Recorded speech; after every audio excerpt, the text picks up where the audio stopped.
السلام عليكم خوتي، نتمنى تكونوا بخير وعلى خير بأحسن الأحوال إن شاء الله. المهم خوت فيديو جديد كالعادة. المهم خوت فيديو ديال اليوم خاص التلاميذ ديال الثانية بكالوريا. المهم خوت راه زادوا واحد الميزة في الامتحانات الوطنية اللي هي خوت هادي كما كتشوفوا كود بار خوت اللي زادوه هاد العام. المهم هذا هو اللي غنتعرفوا عليه. المهم خوت متنساش واحد لايك والشير بارطاجي مع صاحبك باش يعرف يستافد.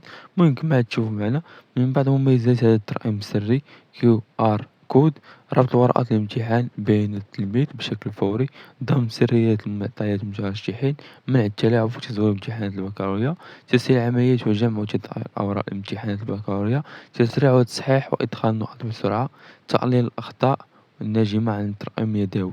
المهم خوت هذا اللي زادو خوت هاد الترقيم السري بمعنى كود بار. المهم خوت هذا ما كان في الفيديو. المهم خوت متنساش واحد لايك والشير بارطاجي مع صاحبك باش يعرف يستافد.